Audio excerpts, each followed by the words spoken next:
সুপ্রিয় শিক্ষার্থী ভাই ও বোনেরা, এক্সেল একটি অটো জেনারেট প্রোগ্রাম, অর্থাৎ অটোমেটিকলি এক্সেল জেনারেট করতে পারে।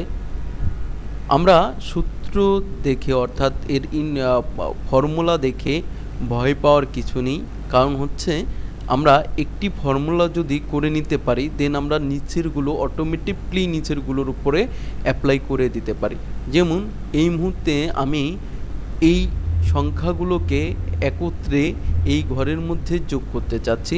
তো দেখুন, আমি লিখলাম সমান সমান সাম, SUM সাম, ফার্স্ট ব্র্যাকেট A1 ইস্টু আমার লাস্টের ডাটাটি আছে E1 ঘরে, তো আমি লিখলাম E1, দেন ফার্স্ট ব্র্যাকেট ক্লোজ, ইন্টার।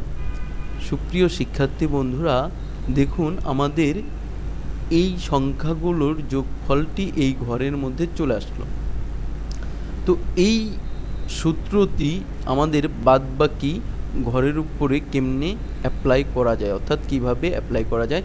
আমরা প্রথমে যেটি আমাদের রেজাল্টটি আসলো এটিতে ক্লিক, অর্থাৎ আমার এই রেজাল্টের মধ্যে ক্লিক, মাউস পয়েন্টের আকৃতি যখন প্লাসের মতো আসে, দেখুন এরকম একটি প্লাস, আমাদের এটিও কিন্তু এক ধরনের প্লাস, বাট এটি একটু পার্থক্য আছে। যখন আমি এই সেলের ডান পাশে নিব এই গোল আকৃতি ঘরটির মতো, যখন এই ধরনের প্লাসের মতো আকৃতি ধারণ করবে, এবার আমি মাউস পয়েন্টারের লেফট বাটন ক্লিক করে ধরে রেখে আমি যতটুকুনের উপর অ্যাপ্লাই করতে চাই ক্লিক করে নিচের দিকে টেনে দেব।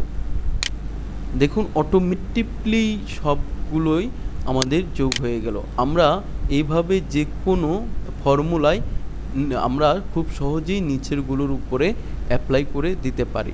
আশা করি বুঝতে পেরেছেন। এ পর্যায়ে আমি আপনাদেরকে আরও কিছু জিনিস দেখিয়ে দেব। দেখুন আমি এই ঘরের মধ্যে লিখলাম SUNDAY সানডে। তো এখন বাইরে একটা ক্লিক করলাম, সানডের মধ্যে একটা ক্লিক করলাম, এইখানে ক্লিক করে ধরে যদি আমি নিচের দিকে ডার্ক করে টানতে থাকি, তাহলে দেখুন Sunday, Monday, Tuesday, Wednesday automatically চলে আসলো। আমরা যদি এখানে লিখি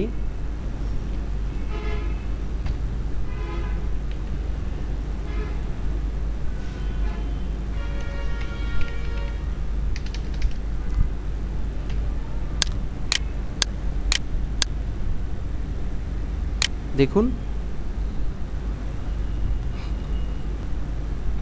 আশা করি বুঝতে পেরেছেন। ধন্যবাদ।